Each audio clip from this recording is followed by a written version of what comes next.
多謝你接受 BBC 訪問，先生。皮查伊先生，特別係依家呢個時候，無論係股市、投資圖表，定係而家喺呢個地區出現，明顯有啲好重要嘅事發生，成個世界都需要知道。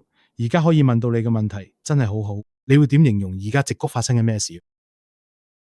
即使以矽谷嘅標準嚟講，呢一刻都係非常之特別。你知啦，大約每10年左右咧，你都會見到一啲轉捩點，有新嘅科技出現。以前有一段時間咧，喺個人電腦啊，90年代尾咧就有互聯網，之後咧就到手機啊，再嚟咧就係雲端，我哋叫做雲端時代。而家好明顯就係 AI 嘅時代，你嘅校園同埋成個地區都應該感受到呢種興奮。你可唔可以俾我哋一個規模嘅概念？好明顯，大家最常用嘅衡量嘅指標就係市值嘅數字，真係誇張。譬如你哋35000億 ，NVIDIA 5萬億，仲有咁多資金湧入去投資，俾我哋一個規模嘅感覺。其中一個嘅規模嘅方法就係喺我哋大家投資咗幾多資本去建立人工智能所需嘅基礎設施。你知啦，可能4年前 Google 每年嘅開支都唔夠300億美金。但係今年呢個數字會超過900億美金。如果你將所有公司加埋一齊計，其實我哋已經有超過1萬億美金嘅投資係用嚟建設呢個時刻所需嘅基礎設施。我自己有個諗法，就係未來幾年我哋會建設到等於過去咁多年所建嘢嘅10到20年。所以希望拉烏爾帕爾近一幾年時間2萬穆拉利呢個係正確嘅。咁就能夠睇出呢件事以幾大規迅速發展。拉烏爾帕爾，你頭先都提到咗一啲技術進步嘅階段，呢啲階段亦都曾經引起市場嘅極大熱情。而家全國甚至全世界最明顯嘅問題就係呢個係咪泡沫？李曼穆拉利，其實呢個問題有2種睇法。我會睇下我哋嘅模型能力方面實際取得嘅進展，而呢啲進展真係令人興奮。而家大家都開始用緊呢啲技術，我哋都已經將佢應用喺我哋嘅產品入邊，消費者對用呢啲技術都興奮，我哋都提供俾唔同公司用，佢哋用呢啲技術令公司變得更好，所以你會見到有真正需求，而我哋而家都有限制，未必可以完全滿足到呢個需求。所以你知啦，考慮到呢個技術嘅潛力，大家啲興奮其實都好合理，但同時呢，每次嘅投資周期咧都會有嘅時候咧，成個行業都會集體過度樂觀。我哋而家都可以回望翻互聯網嘅發展，當時明顯有好多個性嘅投資，但係而家啲人會質疑互聯網有幾深遠，或者佢帶嚟咗幾大影響。互聯網根本性改變嘅，我哋作為一個社會，點樣以數碼方式工作？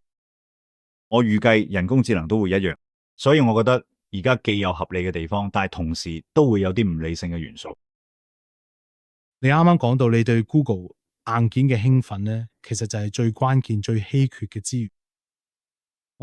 你嘅意思係，無論發生咩事，無論你嘅競爭對手做咗幾咁浮誇離奇嘅交易， Google 都唔會受泡沫爆破影響，因為你哋有你哋嘅資源同埋優勢，即係你睇喺各種技術上都有投資。佢間公司可以完全唔受影響，包括我哋自己。如果投資過多，我哋都要經歷嗰個階段。但我覺得我哋個位置會比較有優勢。好多年嚟，我哋對 AI 嘅發展都採取咗一個好有分別嘅方法。我做 CEO 之後，第一件事咧就係將公司咧轉型成為所謂 AI 優先嘅方向，而其中一部分咧就係做齊所有打造頂尖 AI 技術所需要佢哋。所以我哋叫呢個做全方位 full stack 策略。你可以當佢係由頭到尾都包晒嘅方法，由最底層嘅實體基礎設施，到推動呢個技術向前嘅研究，再到點樣將佢應用嘅產品同平台上邊，無論係搜尋 YouTube、Android 等等，都包括晒，啱唔啱？所以我哋一直都用一個深入嘅方法去做，咁我哋就可以大規模嘅投資，同時可以令呢啲技術嘅所有產品同業務上邊都發揮作用。我覺得咁樣，我哋就可以用一個長遠嘅眼光去面對而家呢個時刻。好，咁我哋就咁樣嚟啦。然後我哋試下總結一下，如果你願意講下你哋為屋企人打造嘅工具最終有幾大威力，佢可以有幾有效 ？AI 代理有冇可能有一日做到你嘅工作？睇下，我覺得而家我哋就係喺呢個位置啦。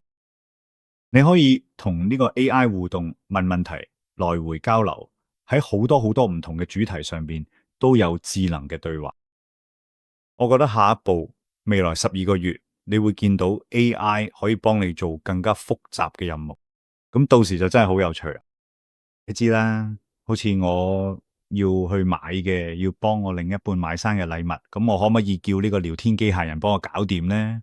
我覺得呢種所謂代理式嘅體驗，正正就係我哋大家都好期待嘅。所以再落去，即係話有啲時刻 AI 可以幫你做決定，係咪？例如你知啦，好似我應唔應該投資呢隻股票？問下個問題，或者我個醫生建議嘅一個治療方案，我應該點樣去睇下呢個治療據利與弊？呢啲都係好實在、好具體嘅應用場景。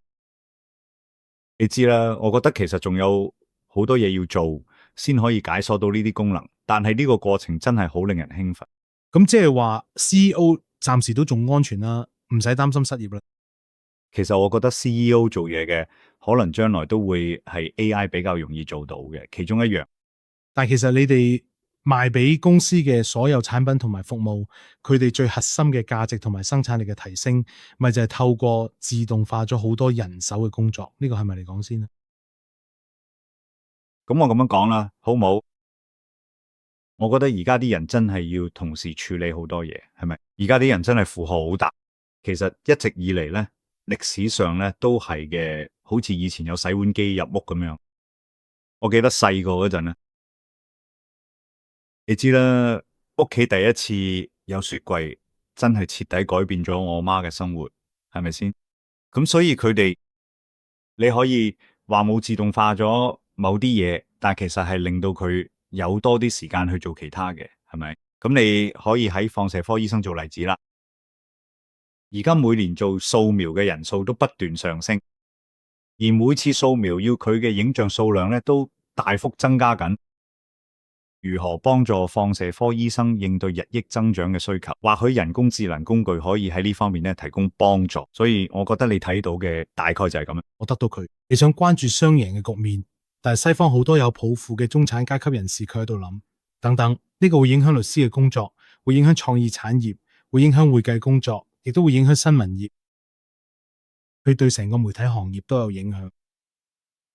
佢哋對此感到好驚訝，佢哋冇嘅，你知唔知？你知唔知邊啲工種會比較安全？你有冇啲咩想法？有兩點，第一，我覺得正如我好多年前講過，人工智能係人類有史以嚟最深遠嘅技術，佢有帶嚟非凡好處嘅潛力，但我哋都要一齊面對社會上嘅衝擊。你都提到，其實最終會帶嚟新嘅機會。舉個例，好似 YouTube 咁，任何人都可以創作內容。你可以係一個中學生，過幾年之後可能會睇住拍一套長片，然後真係做到，係咪先？呢樣真係好厲害。所以咧，佢會創造新嘅機會。有啲工種都會隨住時代轉變同埋過渡，係咪？大家都要學識適應。同時有啲範疇，呢啲技術咧都會影響到某啲工作。所以作為一個社會，我覺得我哋要一齊討論呢啲問題。其中一部分就係點樣負責任嘅發展呢啲技術，俾社會有時間去適應同吸收。我覺得呢啲都係好重要同埋合理嘅問題。非常實際嘅係，家長們唔知道該點樣建議孩子，只能夠俾佢哋捱過呢段時間。請俾我哋一啲建議。就我所見，我唔會改變我哋一直以嚟嘅諗法。我認為最終會有好多唔同嘅學科領域發揮重要作用。我鼓勵下一代咧擁抱科技，學習點樣喺工作中運用科技。我認為啲人會學會接受同埋適應，識得運用 AI 嘅人會做得更好。無論你想做老師定醫生都冇所謂，所有呢啲行業都會繼續存在。但係每個行業入邊做得好嘅人都係識得點用呢啲工具嘅人。所以你頭先講嘅所有希望啊、炒作啊、估值同埋社會利益，其實都係建基於一個核心假設，就係呢個科技真係 work，真係有用。不如我提出一個簡單嘅測試。如果講緊你哋嗰個好勁嘅 Gemini，類似 ChatGPT 嘅對手，咁係咪永遠都準確？佢講嘅佢係咪都係真？你睇，我哋而家好努力，從科學角度出發，想將佢建立咗現實世界嘅資訊上，啱唔啱？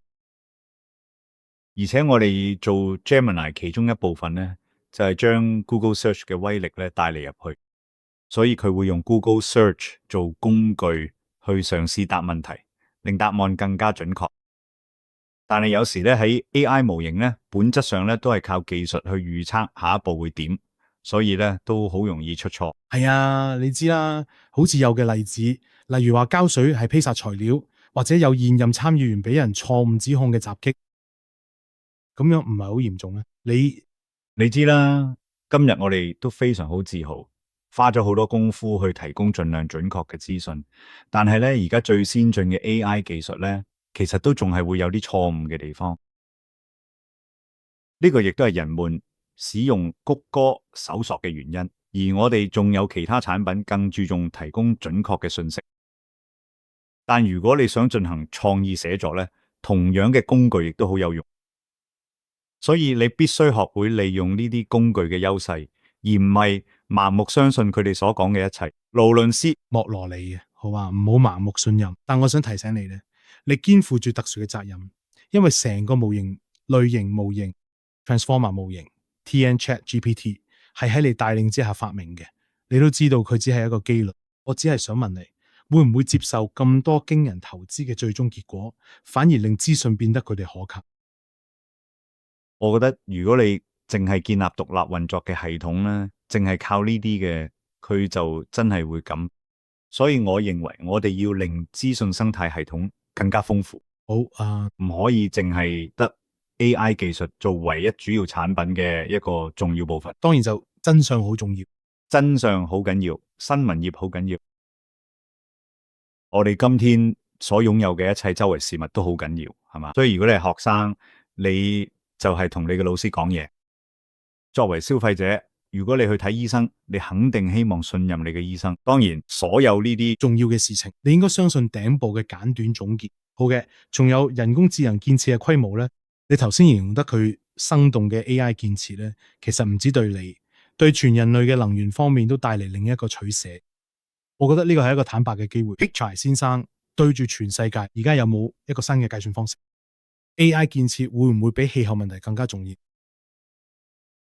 長遠嚟講，我唔覺得呢個一定要係一個取捨或者零和遊戲。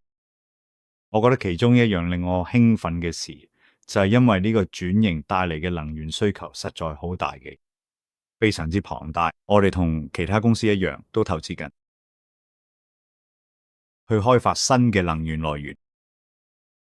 我哋啱啱同 Commonwealth Fusion Systems 簽咗全球最大規模嘅企業核聚變能源採購協議。我哋亦都有好多同小型模組化核反應堆嘅能源採購協議。我哋嘅數據中心都用緊地熱能源。咁所以我覺得投入咗呢啲新型能源嘅資金、研發經費同資本投資，實際上會加快發展。你講得啱，AI 確實令到能源需求急劇上升，而現有系統根本應付唔到。但正正因為佢先推動嘅太陽能、電池技術、核能技術同其他能源來源嘅巨大投資，所以我覺得作為一個科技人咧，我對未來咧會有充足嘅可再生能源咧都好有信心。意思係到呢個10年尾，我覺得數據中心用咗能源會多過成個印度，仲多過所有電動車車隊50%。你哋係咪已經擱置咗2030年可持續發展淨零排放目標？唔係，我哋仲有呢個目標，我哋都有發布進度報告，交代進展。你講得啱，有嘅進展，原本預期嘅進度會受到影響，因為而家基礎建設增長得比我哋想象中快好多。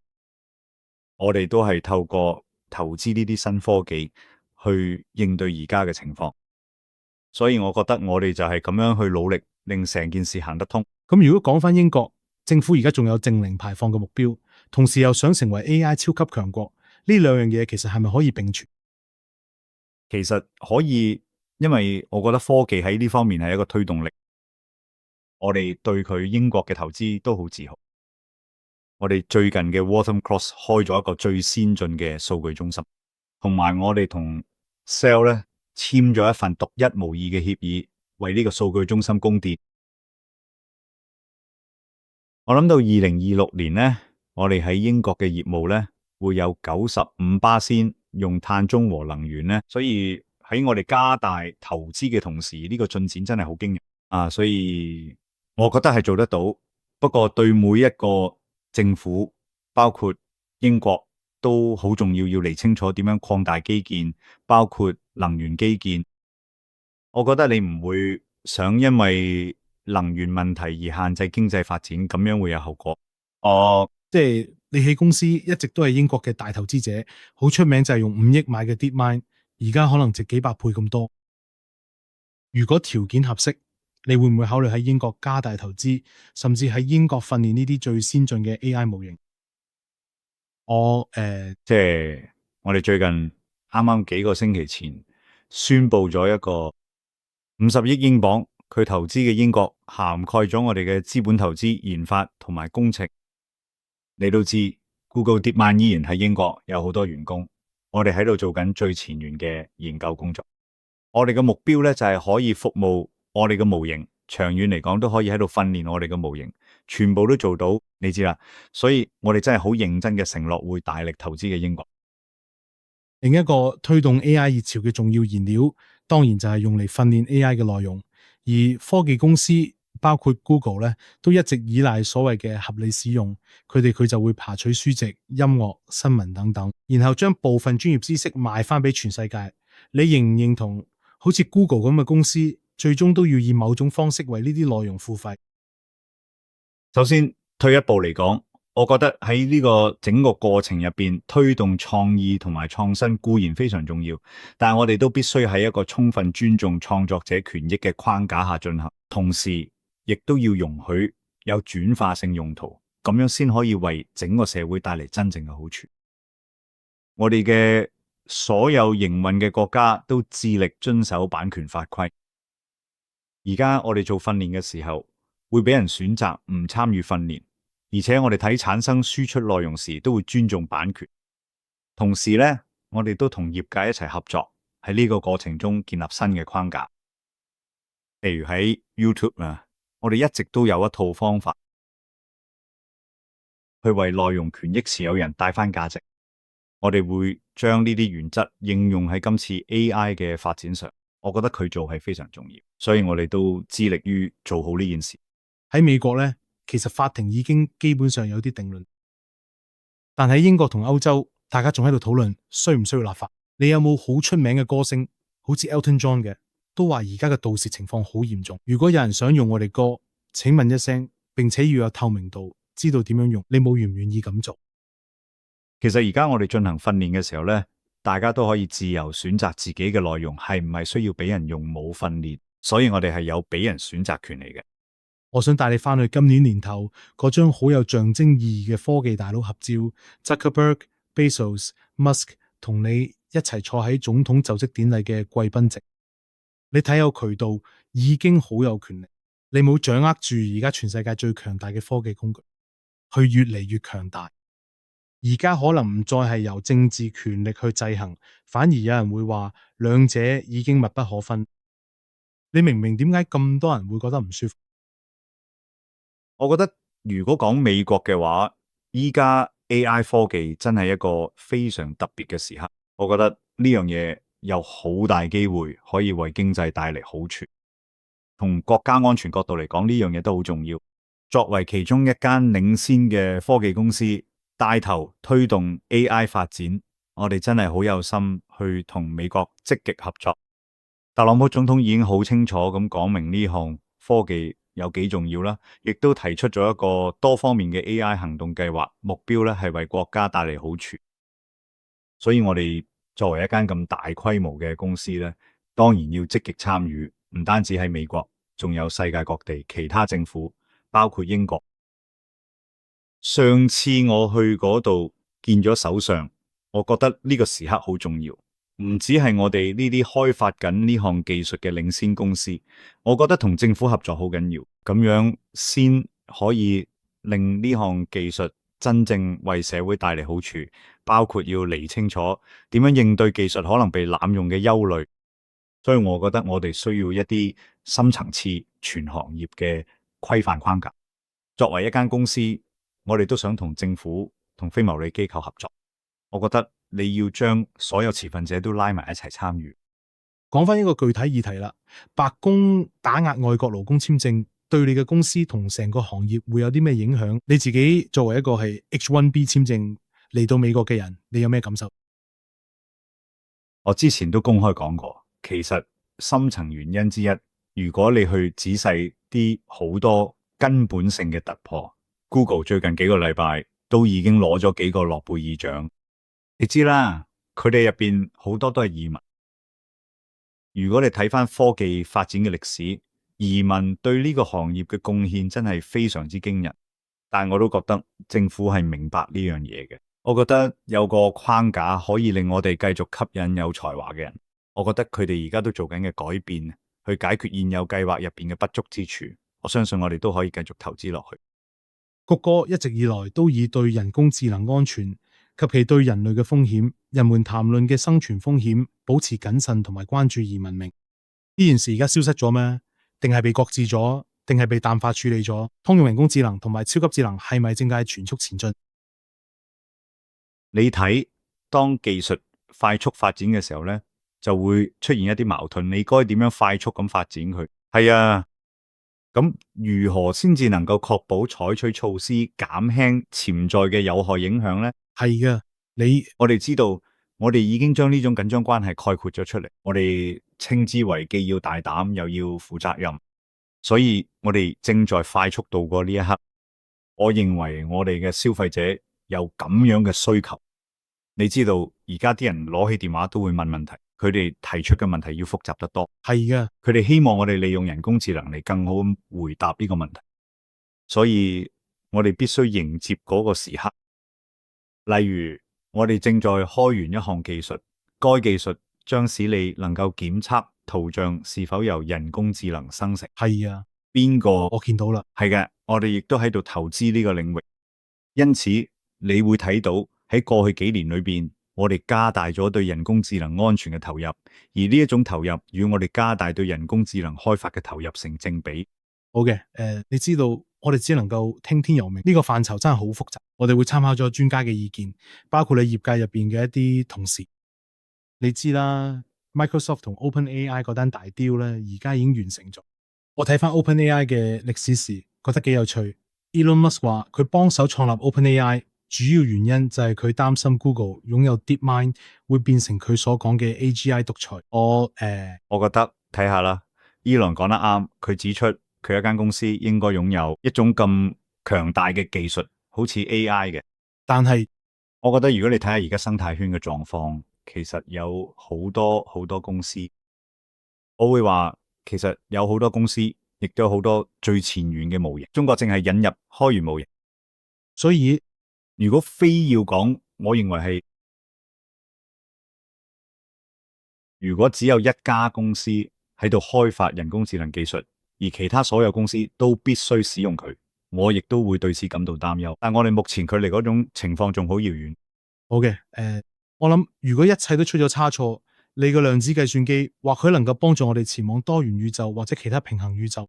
呢項非凡且相當難以理解嘅技術進展如何？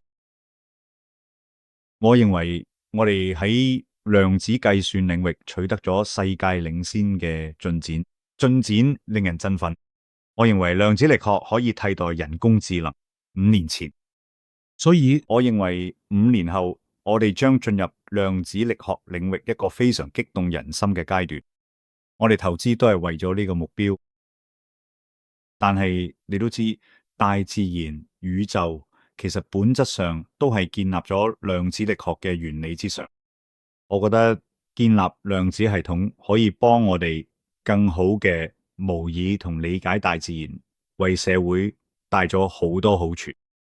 我最後一條問題就係 BBC 上次嚟嘅時候，已經係幾年前，你嗰陣已經發明咗之後會變成 ChatGPT 同 Gemini 嘅核心技術。嗰陣時其實 Google 以外嘅人聽過，但係而家好明顯已經改變咗成個世界。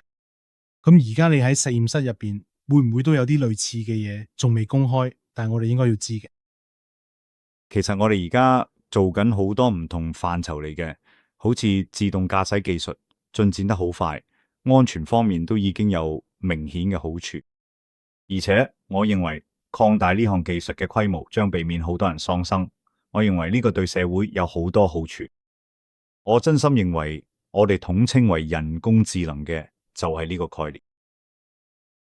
我哋甚至都冇傾到好似 AlphaFold 咁樣獲得諾貝爾獎嘅項目，佢確實好有幫助。世界各地咧有好多生物學家同化學家咧都喺度利用佢嚟更好咁發現新藥。咁樣暗對呢個係數億年嘅博士研究成果喺幾個月內完成嘅咩？呢個係正確嘅，完全正確。呢個需要一位博士，亦即係佢成個博士階段先至能夠完成一種蛋白質。我哋喺短短幾個月內咧就完成咗大約3億個蛋白質嘅測序，並且將其公開提供俾所有人。呢一切都係喺倫敦完成，英國人可能未必會欣賞到呢一點。呢個係倫敦嘅 Google DeepMind 做嘅，而帶領呢個項目嘅 Demis Hassabis 同 John Jumper，舊年因為呢個成就佢喺諾貝爾化學獎。但係我覺得某程度上，我哋可能會覺得進步係理所當然。以前我哋成日講圖靈測試咧，我哋已經過咗個階段啦，冇人再談論佢。如果我5年前話俾人聽咧，如果你去舊金山，係會睇到好多無人駕駛汽車喺街上行駛，而駕駛座上卻冇人，啲人肯定唔會相信。咁事情就咁發生噶啦。懸掛喺佢哋唔係開始互相鳴笛啦咩？佢哋當時係交談，佢哋之間有交流咩？我希望唔係，我唔係咁認為，係佢哋仲生存緊咩？但係你知啦，可能係你睇下，我哋而家用 AI 更好咁了解海豚點樣溝通之類嘅嘢，同埋你知啦，所以我真係覺得我哋會有啲咁樣意外驚喜嘅時刻啦，但係都幾興奮嘅。而最重要嘅係，作為人類，我哋會適應呢啲新科技。事實上，你知啦，我最近帶咗我老豆坐 Waymo 架車，佢已經80幾歲啦。你知道嗎？當時真係不可思議呢。我坐喺後邊呢，佢坐喺前邊呢，睇到佢親身經歷呢一切，等我明白咗我哋習以為常嘅進步係幾咁寶貴。我認為嚟緊仲會有好多咁樣美好嘅事情發生。桑達爾皮查伊，非常感謝你做客 BBC。費薩爾愉悅，多謝。